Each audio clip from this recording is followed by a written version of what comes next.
for my thirsty planets. My father is made of paper. My father is made of paper, and I am fluent in crumble. My father is made of paper, and I am fluent in crumple and tearing. My father is made of paper, and I am fluent in crumple, tearing, and burning. The truth is, my mother refused her eyes at me. My mother is a book. My mother is a book, and I was told my imagination is caked in emotion. My mother is a book, and I was told my imagination is caked in emotion, and I live in the marginalia of the tides. My mother is a book, and I was told my imagination is caked in emotion, and that I live in the marginalia of the tides. My truth, many. My mouth is a drawer. My mouth is a drawer, and my throat is a hallway of slow walks. My mouth is a jar, my throat is a hallway, and my gut is a boat waiting for its captain. The truth is, my captain, I turn orange meets the skin of a cold seas. My heart is made of salt. Just that, plain table salt. Thank you very much.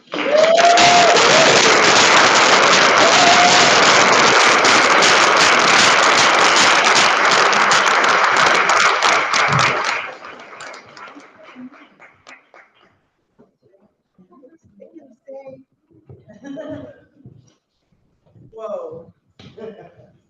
That was an experience. I feel like I'm a better person now. That was amazing. I'm honored to introduce Alice Stevens. Born in Korea, Alice Stevens was among the first wave of intercountry transracial adoptees. Author of the novel Famous Adopted People, she is also a book reviewer, essayist, short story writer, facilitator,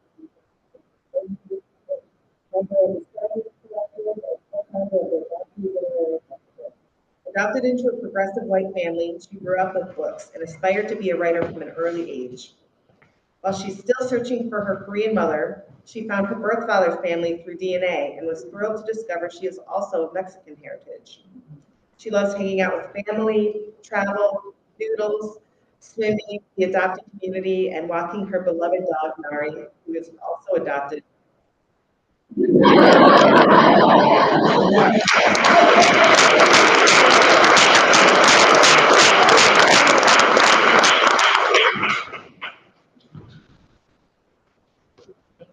Thank you to all the readers. It's just such a privilege for me to be here tonight. So can I hear it from the adoptees in the group?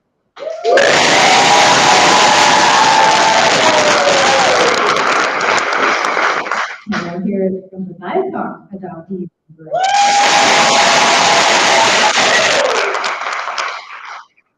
Can I hear it from the mixed race adoptees in the group? Can I hear it from the adoptee voices? Very silly, the calendar is here tonight. Can I hear it from the Korean adoptees in the group?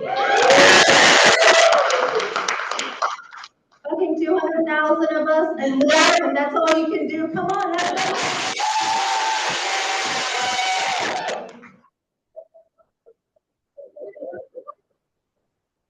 I want to thank June A and all of the volunteers. This is an all-volunteer event, and it's a labor of love.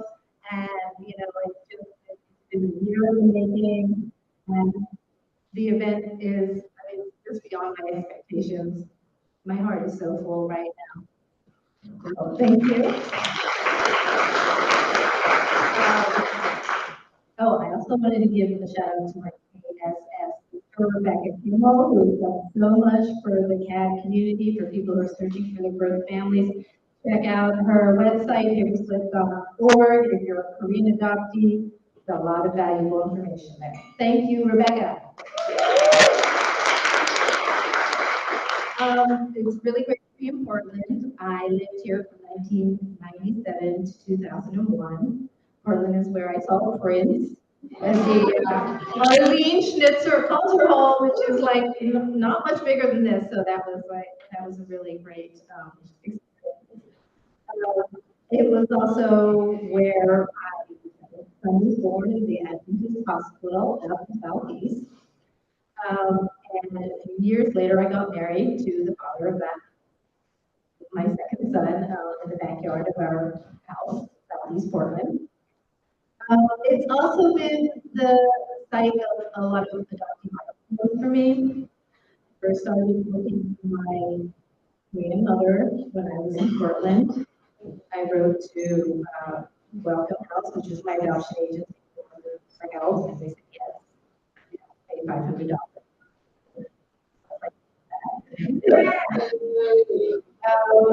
And it was the first place, Portland was the first place at the right old age that I met my first Korean adoptee. And I knew that I wasn't alone. I also worked at the international school. Any international school? Okay.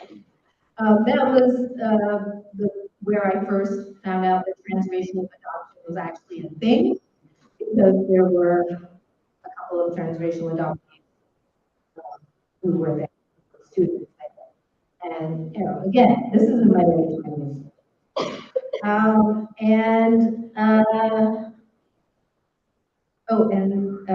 This Portland was where I first met from.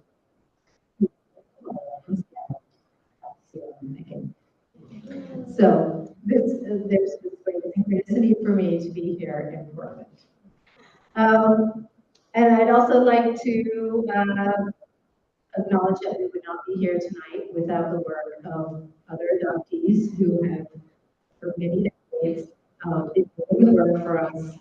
They've written the book, they've given us a language, they've given us a place. And so, for me, a latecomer, even though I'm a latecomer to the community, and I'm so grateful that this came before us. Thank you.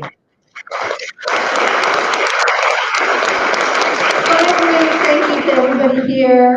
And thank you for coming, listening, and doing the work to change the whole narrative of adoption. It's hard work, so thank you for coming and hearing us and doing your own work. I am not going to read from my novel. I'm working on a collection of short stories about adoption from other people's point of view. This is actually other people's point of view, but this is the title story to the collection.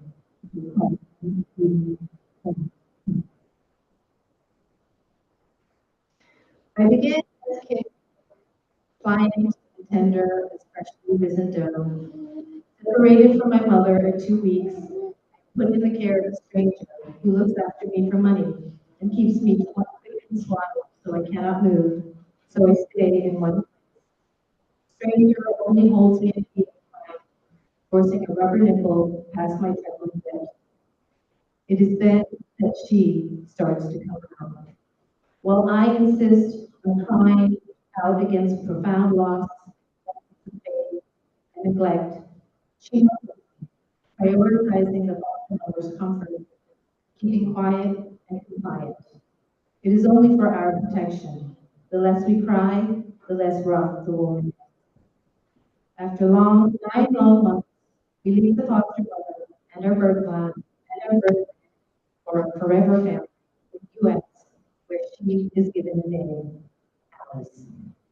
With each calling of her name, I disappear a little more. When strangers touch who we are like a little China doll, Alice puffs up bigger. It makes her feel special to be singled out for her looks, to be exoticized. Alice wants to be. When people say Alice is special and lucky and blessed, Alice screams and performs to their expectations.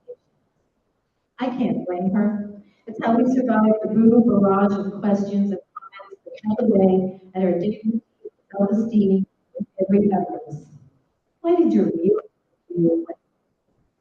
Sometimes I forget your age. Where are you from? Really? You're lucky to be an American. How much did you cost? Let me guess what kind of age you are. Don't you want to be your real parents? Mothering that happened to relentless soft racism even within the family. By early adolescence, I am completely dormant and Alice takes over, pretending to happily fit into the all world, putting on a mask of blankness when others put their eyes at her syllables, smiling amiably at racist jokes about five lies and me love you long time, silently deflecting sexual advances by boys and men with yellow fever, meekly accepting that teachers and bosses pay more attention to white peers who are not as smart, but much more confident. I erase myself so that Alice can make us small, unobtrusive. She makes me into a shadow, fashioning herself out of all. I begin to reemerge when, as a teenager, Alice discovers alcohol, marijuana, pills that make our heart race and feel one with humanity, and other pills that make us mellow and not give a fuck. My tongue is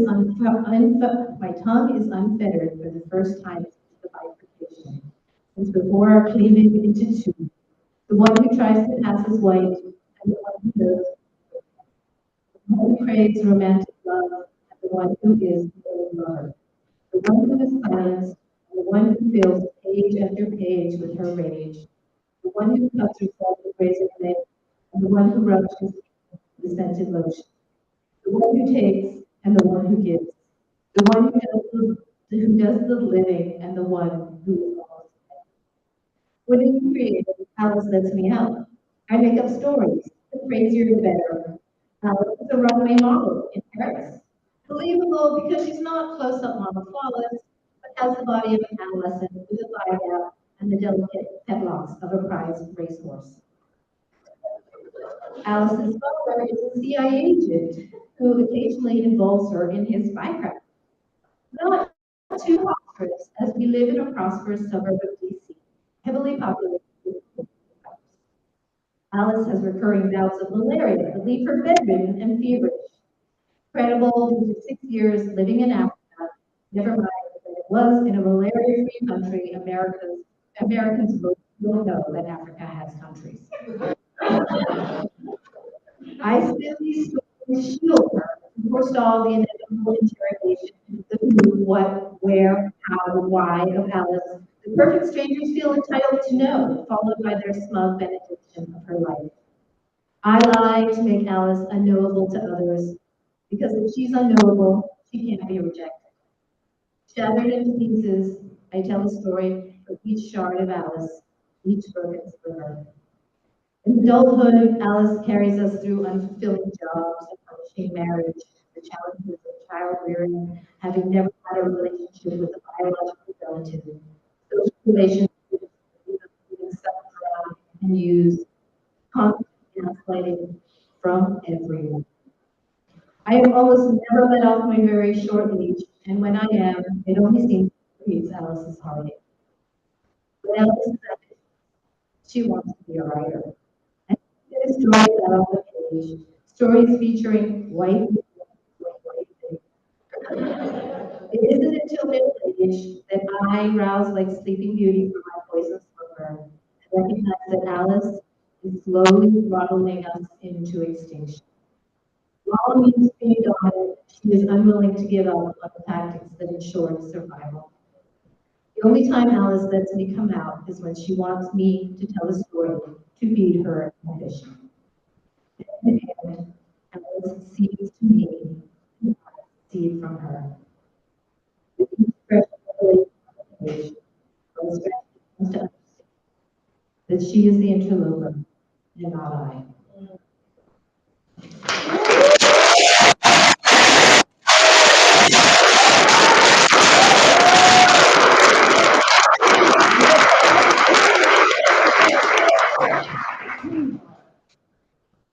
I forgot I had a job. Okay. Our final author. We're gonna bring out Angela Tucker.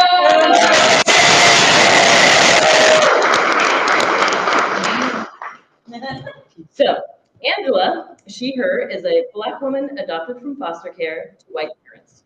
Her debut book, You Should Be Grateful, Stories of Race, Identity, and Transracial Adoption, has received wide acclaim. Angela is the founder and society.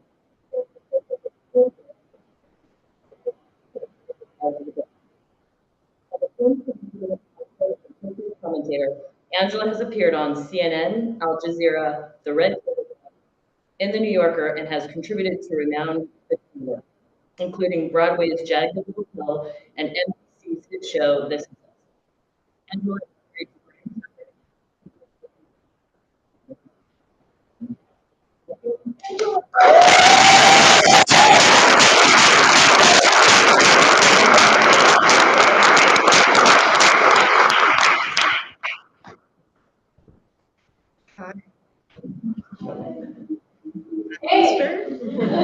So lackluster. I am going to read from chapter 3 of You Should Be Grateful. It's called How Much Did I Cost? I do a lot of work with adopted youth, so I'm going to share about Addie. Addie was 9 when I first began mentoring her. I was 26. She wrote to me through her parents' email saying, I really want to talk to you because you're kind of like me.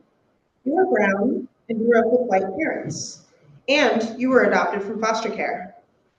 I want to know if you can help me find out how much I costed. I've asked my parents, but my parents don't exactly tell me. Do you know how much you costed? Do you think we were the same price? Addie and I met at her home on a rainy October day in Seattle. My favorite animals are the oxpecker and the rhino, Addie began before I even sat down. I love them together because they have a symbiotic relationship. Oxpecker feeds off the root's back, eating the little insects that are making the rhino itchy. I love how they help each other, even though they aren't even in the same family and look nothing alike. This is like my family. None of us look at each other. We still help each other out. At 26 years old, I was not accustomed to conversations with 9-year-olds about the correlation between animal symbiosis and adoption, much less while preparing to make friendship bracelets at her kitchen counter. Addie's parents had told me that their daughter was viewed as a good student at school, but also as a bully.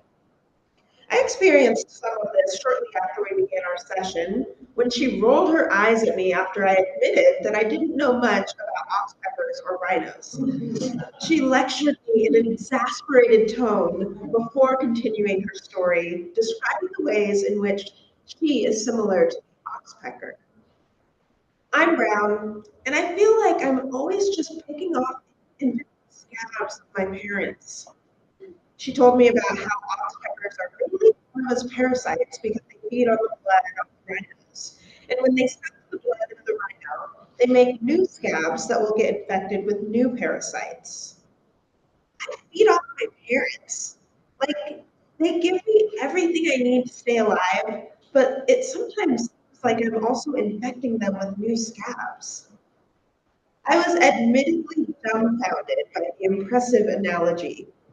Addie's self-knowledge and animal knowledge impressed me, but I sensed that there was more going on than the matter-of-fact animal kingdom comparison that she was sharing.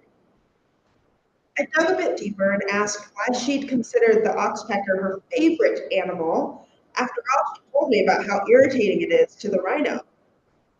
Well, I have to love being adopted, right? I had wondered if Addie had been speaking about a fictionalized oxpecker or herself. My hunch was satiated when she switched to using the word I. The way Addie was transferring the negative qualities she felt about herself to the animal is called projection. It's a defense mechanism, and one that many adoptees, including myself, can relate to. Sometimes it's easier to talk about non-human objects than about ourselves and our parents. Did you know that elephants, water bucks, and hartebeests do not tolerate oxpeckers? Addie went on, and I felt certain we were heading toward the heart of her concerns. I know that some families would never have adopted me because my skin is too dark. Addie's voice was so soft, I had to lean in slightly to hear her. But I guess being adopted is good, even if it means that I'm kind of like a guest in the family. If the oxpeckers didn't have the rhinoceros, they'd be dead. We sat in silence for a moment as we both pondered the weight of what Addie had just shared. When mentoring sessions reach a pinnacle moment, if appropriate, I sometimes interject an opportunity for laughter. So I took this opportunity with Addie. I may not know much about oxpeckers, but I do love birds. So I have a question for you. Why didn't the eagles like to talk to the press? Addie looked at me quizzically. They think they are a bunch of vultures. Addie was not going to give me the pleasure of seeing her belly laugh, but she did give me a fist bump and whispered, "That was pretty good."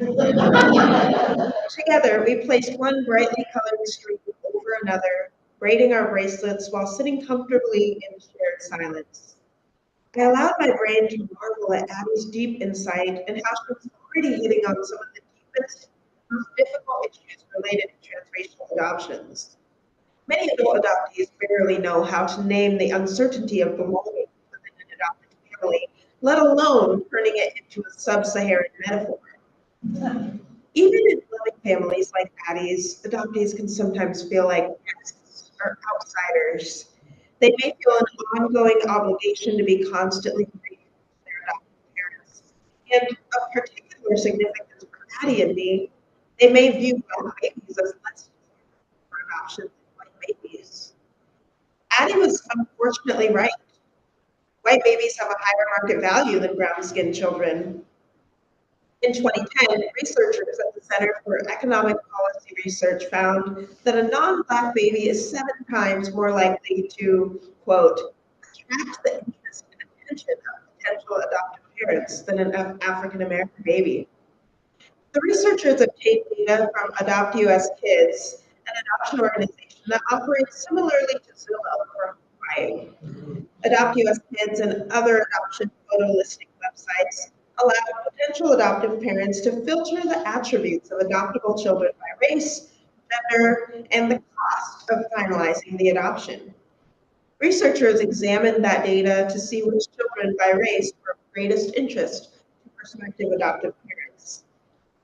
This question of cost is uncomfortably wrapped in layers of emotion and periods in history when we have exchanged money for humans, including days when the slave traders promised fit and ripe bodies for their buyers. The racial parallels between those days and today are not lost on adoptees, even someone as young as Addie. Making these connections about the losses and gains of adoption is scary. And Addie was deep at a young age. This process, popularly termed coming out of the fog, is a bit terrifying at any age. Sarah Easterly, someone who is here today, Sarah Easterly, an adult adoptee, illuminates this during a conversation on a podcast. She says, "It's particularly hard for adoptees to look honestly at adoption when we're children. We have so much emotion, and it's just too much emotion for consciousness. And in many cases, it's pre-verbal experience. I didn't want to face the fact that babies were precious. There was a story I had told myself that I wasn't precious enough to keep. It was easier just to kind of say, oh, babies aren't anything special, than to actually realize I too was one of those, and I actually was special." Addie and I share the trait of having an insatiable curiosity for truth and a desire for contented spirit. Being a couple decades older than Addie, I knew that lies, omissions, or simply not knowing our full story cannot coexist with contentedness. I knew Addie's quest was just beginning, and I was grateful that I could journey with her a bit, sharing some of the struggle and resulting wisdom from my own path. Thank you.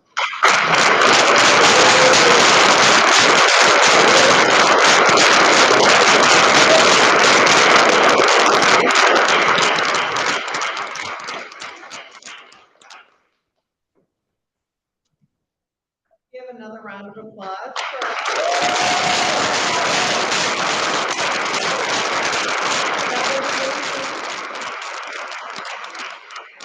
We're going to pivot for a brief conversation. We have these amazing speakers and writers here. I thought it would be really cool to hear them have a conversation about their work and their experiences. So we're going to shift the stage for a second. So give us just a moment as we pivot.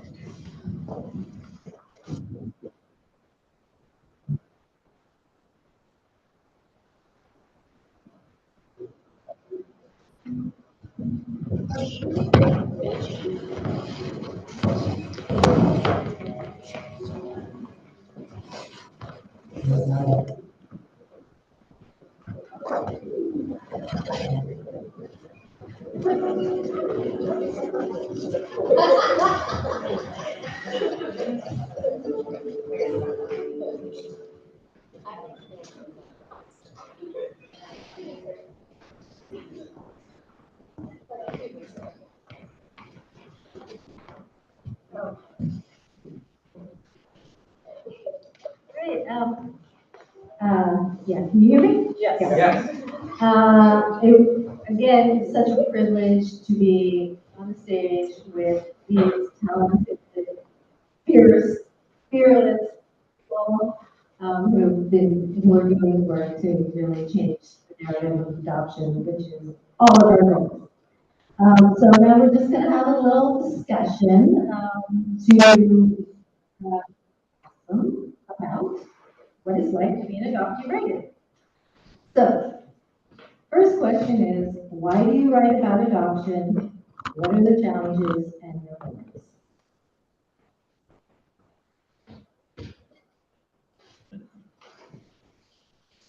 I write about my experience because it teaches me how to do it.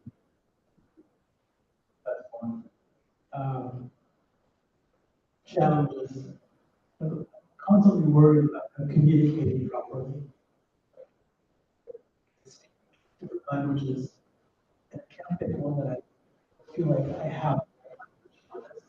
So I'm constantly looking for ways of communicating, such as sound recording.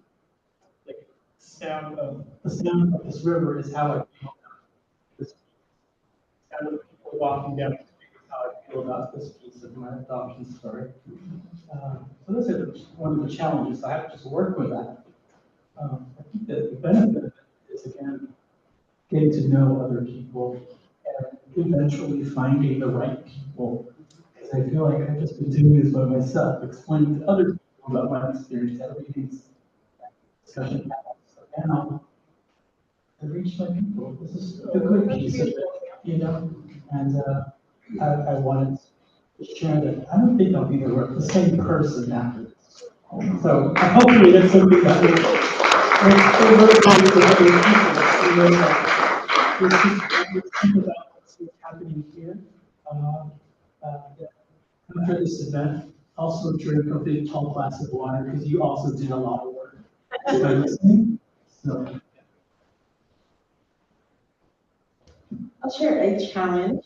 Uh, my editor is an adopted mother, white adopted mother.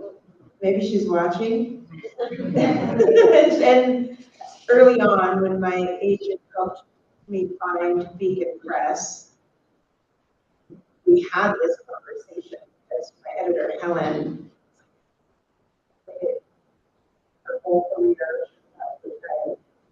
we published an adoptee's work. specifically transracial adoptees work. And so I was both excited, but also really scared. 'Cause I never, in any of the work that I do, I never want to mince my words. So I always feel, and I wrote this in my book, that I do have to walk this tightrope. And so having those conversations early on with my editor about her even silencing my voice was really scary. Thankfully, for my first couple drafts, I wrote very honestly. The conversations did turn into conversations about who is the audience for your book, because if you write it this way, you may alienate, and that kind of language, which just parroted sounded the same as silencing. So that was tricky. I'm grateful that I did have a really beautiful relationship. I think that we were writer who allowed me the freedom for them as publishers. It was scary, you know, sales, things about how many people may not ready to do it. Maybe like, will it be mainstream enough? That kind of thing was really a challenge to be extra.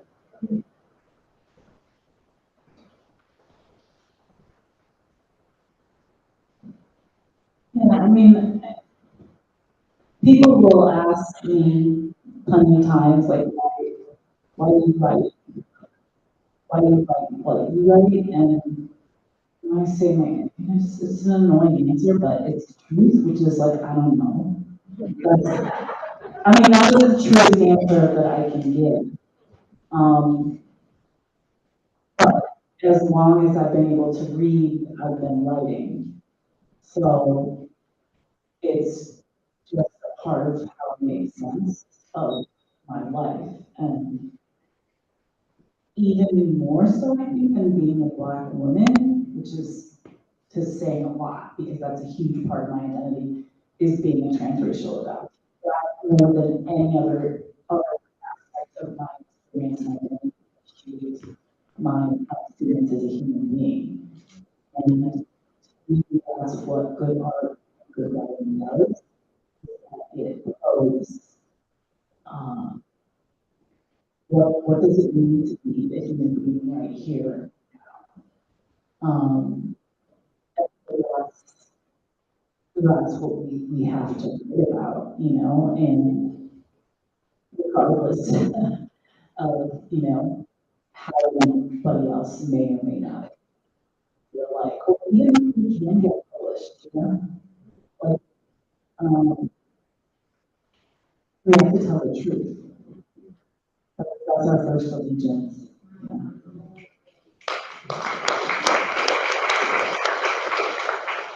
Well, I've been working on this book for over 30 years. I've been writing about this for over 30 years, and it was only after this period of time that I allowed myself to put it out in the world. And I'm just going to read the first couple sentences of my preface. I was never supposed to tell this story. It is challenging to write and publicly share a story which holds a secret at its core. I have been that secret my whole life. I have also been writing about it for more than 3 decades. This book represents an excruciating tug of war between our own wanting to know and wanting to tell against the forces of that secret. So I think I just needed to come out with it. and whatever the cost was, the cost has been so big. But I really felt like it was an important to find the truth, say the truth. Yeah, so it sounds like we all tell the truth. We don't tell our own truth, and that's what drives us. Okay, you have been active in the adoptee for a long time. What changes have you seen in the adoption community and in publishing's attitude towards folks by adoptees? Did I say something? I just laughed. Adoptee humor, it's funny. I mean, yeah, so I think it's a great question. Things are always changing all the time, and so we have to acknowledge that. Like that, for instance, for me, as a mixed Black girl growing up, in the 90s, I mean, I just really saw no representation of my experience when I did. It was like a kind of, as I said, epistemological violence, because I was like this is not representing my experience, right? Whatever it was that I was reading, and then come to find out, oh, this is written by adoptive parents, right? And so, I think, you know, myself and many other people have observed that we're in a really exciting era, I would say, of not just adoptee cultural output, but BIPOC adoptee cultural output. And so tons of podcasts, there was tons of books coming out. People were writing and producing plays. People are making films from our own communities, you know, and I want to be clear, like we don't agree, you know, I'm sure it's not that monolithic community, we're fragmented, I mean, there's a lot of what is going on, but, you know, and there's scholarly work coming out, and the other thing that is really exciting, people are making connections as well. Each other's experiences, between each other's work, there's collaborating going on. I think all of that, you know, is really good. We have our kerfuffles and we have our differences, and that's all part of it as well. I think with that, you know, there are more books by BIPOC adoptees, you know, talking about writing, you know, most sort of concerned with the question, and more books by us, also expressing sort of the you know, the critiques of whiteness, the critiqueness of colonialism, and like what got us here, basically exposing that. Publishing is a mess, and you know it's been a mess for 600 years, and it will continue to be a mess. It's changing slowly, but I mean it's a change with white industry. And there's I mean it's still very hard. Let me just say it plainly. It's still very hard to get an adoption story out there that critiques dominant discourses of adoption. It just is. You know, I have been writing since I've been reading, and I'm not saying that, you know, my stuff that I wrote when I was 6 was good. But I am saying that, you know, and you know, this is also pretty common among writers. I mean, it took me until I was 35, that was my first novel came out, and it took me to that point to find my editor. And now the book that I just read, The Girl Who Was Never Will Be, that's our third book together. So that's like 12 years. That's like a 12-year relationship. And my first book, Single Color, is a novel about a mixed Black girl adopted into a white family, and there's themes of adoption, and themes of baseball as well. And so that's been sort of what you were talking about with your relationship with your editor, right? Relationships are always growing. And I mean, so he would say, to his assist at one you, he's like the last person that would get my work, you know, and probably make it better, which he does. But he would be the first to say that it's been a long process of, you know, him learning for me, you know, how much he didn't know And that also been since, I had, the girl animals and I were looking, in January 2023 last year. And then, Nicole, Sean, and I, co-edited, when we do ours, which is the first day of 2024, the first anthology, 2023, sorry, 2023, the first anthology of short stories about adoptees.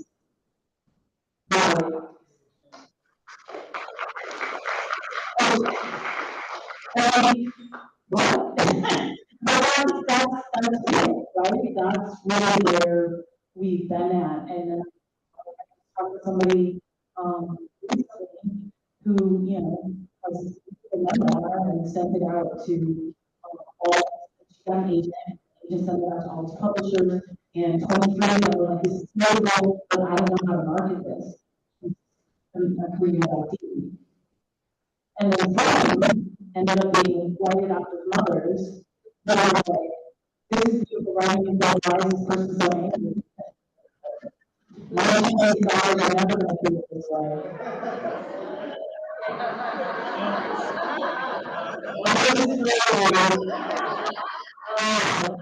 Yeah, so, yes, we were adopting.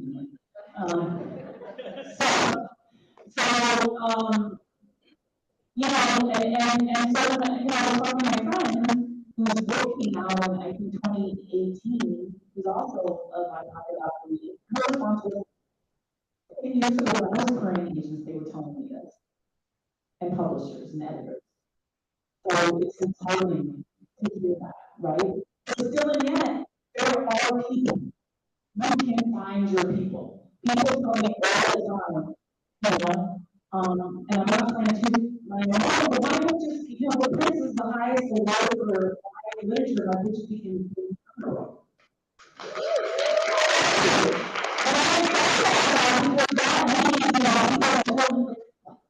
What is this book even doing? Like this book, like what? It's cross-genre, it's critiquing all this stuff, and whatever. It's going to get into the hands of all these other different people. And I'm hoping too that then I can help open some doors. Right? That's what we're doing here. Right? One additional impact of, the cadre of so many adoptees, right, is that I have heard many adoptive parents say to me, we're so excited that there are books written by adoptees that we can read now as adoptive parents. And sometimes their next question is like, what about the birth parents? We're ready to hear their voices too. So I feel like this is quite exciting that by us sharing so vulnerably, we perhaps are allowing a new space for the other part of the equation that has not often occurred for the parents, first parents. And I will make a little shout out to Sarah Easterly's book, Adoption Unfiltered, which includes voices of first birth parents, and also the new book, Relinquished, by Gretchen Sisson, Oh, which that's is so good. unbelievably fantastic and powerful, which is interviews with hundreds of relinquishing parents.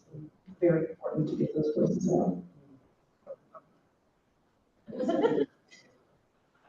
Just the everything Melanie said, I do want to invite those who are doing the work now of writing and doing art and doing different genres of things, not to wait to put it out.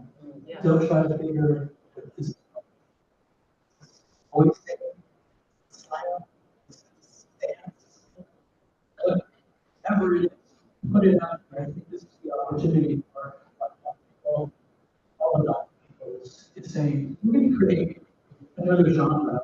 I've just been, I guess just for myself, but I talk about we need new paradigms. I mean, talking about being honest and truthful. I left the poetry world. I left the capital P poetry. I was tired of all the top 10 poets you should read, top 25 poets you should read. And I'm saying this out loud, right? And it's being recorded. heard by literary community, but I'm okay with that, right? Because we do need new paradigms. You know, I do feel that, what Shannon was saying, and I'm really with that.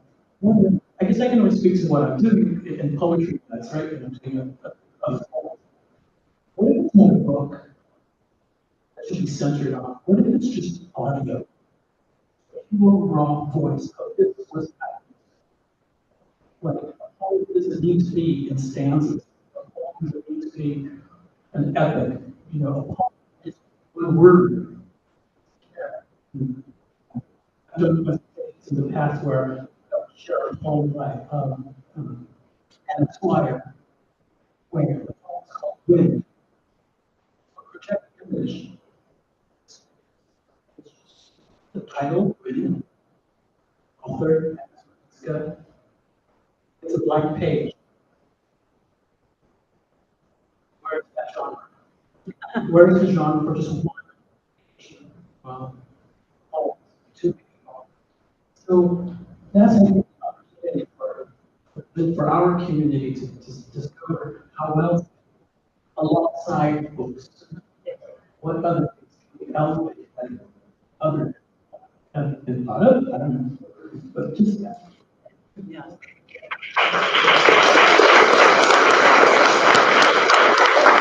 Yeah, I love that, and new paradigms being built, yeah. And I just want to quickly add, don't be afraid of social media. Like I made a lot of my connections on Susan, June, you know, just over social media, and reach out to people and feedback. Because if you're an adoptee, you're a BIPOC adoptee, I'm gonna respond to you if you come. Okay, let's talk about the R word, rejection. How do you deal with it? So, it's just like, right? Relationships between you and the right that should be strong, regardless of what people say. But yes, there is this, here's my poem. So rejected or accepted. Okay, if you're rejected, then it's not for them. If you do get a rejection, it's not for them. There's other trends, other new play doctrine, I don't know. But really, it's a relationship, it's a word that should be good, not so much the accept or the reject. That makes sense. I didn't know if you were talking about literary rejection or personal rejection.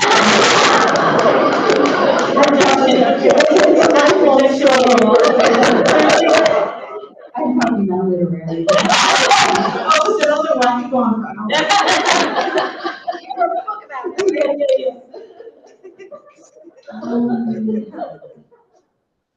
Yeah, I don't know. I mean, this book was first, quote unquote, accepted, or interest was shown by another adoptee, Joy Castro, who started the Machete series for this press. And I felt really lucky. I was very excited to put it out to anybody else.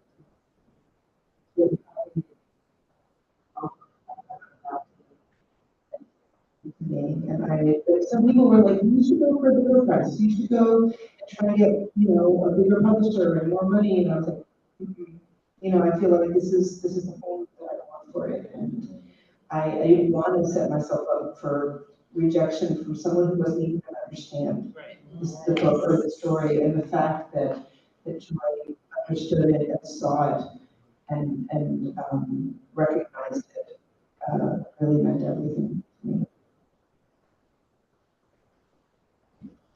I mean, rejection is, you know, if you're gonna be a writer, that's rejection.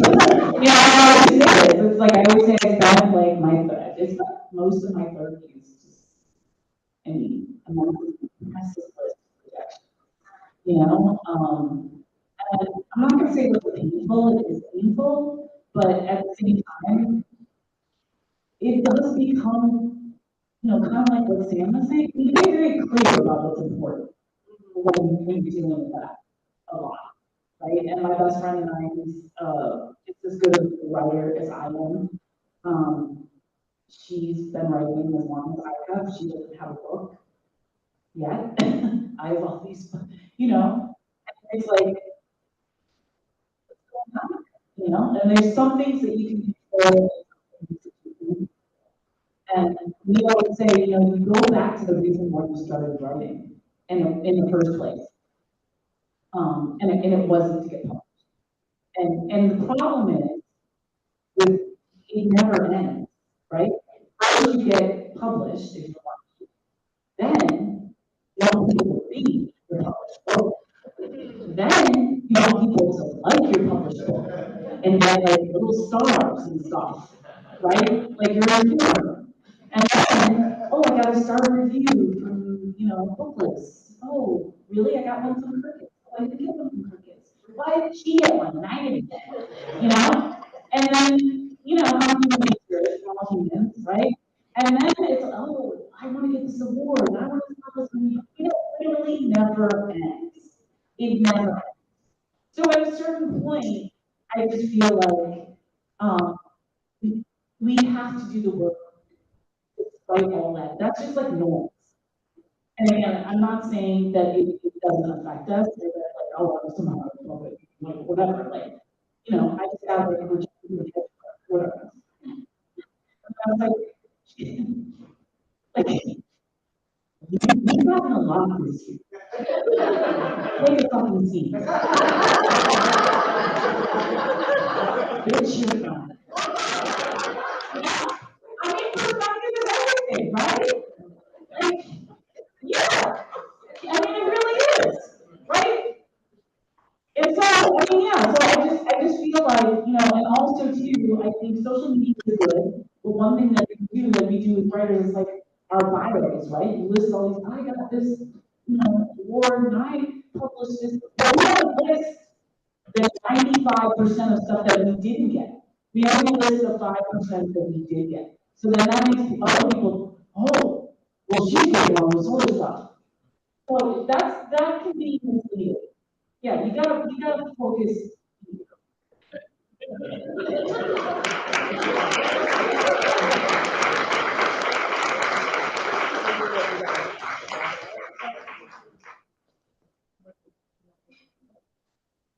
All right, and that's time. I just wanted to point out that you also wear glasses. So it's not just like the BIPOC adoptee. There's the BIPOC adoptee writers who wear glasses. Very good point. You're gonna put your thumb. Let's give yourselves a hand.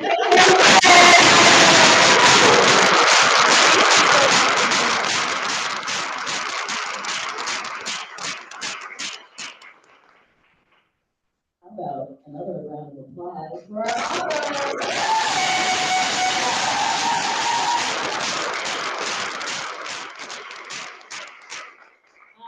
So before you go, I've just got a few announcements. There's some adoptee-centered events happening that I just want to share with you. So first up, Portland Trailblazers Hot Night happening March 20th.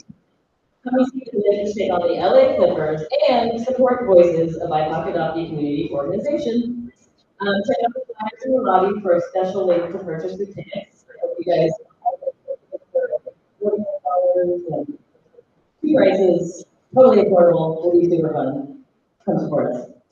The first annual BIPOC Adoptee Voices Conference will be held this summer at Portland State University. Event dates are July 26th to the 28th, and you can find out more by visiting our website, BIPOCadoptees.com. I just also want to point out that our website is brand new. We just launched it, so please check it out, BIPOCadoptees.com. Let me see. Oh, Gretchen Sisson, you mentioned earlier, author of Relinquish, The Politics of Adoption and the Privilege of American Motherhood. Great book. I'm so excited. It's a great book.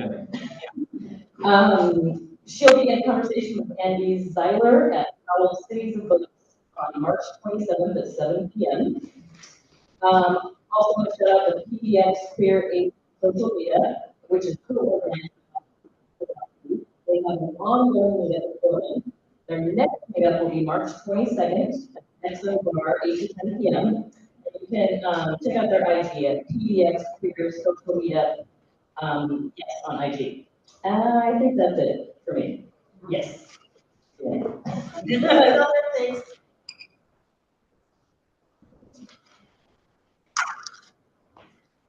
No? Okay. Another big thank you to everyone, to Portland Center Stage, thank you to the authors, thank you to all the volunteers, Cesar, Bishop and Wild, bookstore, for dragging all these books and doing an offsite for us. This is so awesome. This event was free. So if you would have paid for something like this, or could have paid for something, consider supporting the bookstore and these authors, and buy books, join us in the lobby for more drinks, book signing, book sales. If you want to continue to hang out, we're going to have a get together at the Life of Riley bar, which is 10th and Everett. It's probably around 10 p.m. we'll all land there. So again, thank you so much. This was an amazing night. So glad we got together. Thank you.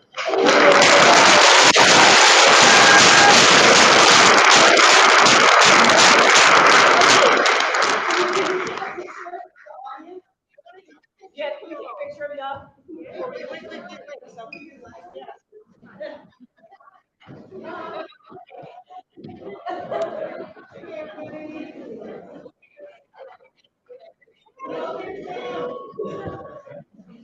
Everybody, say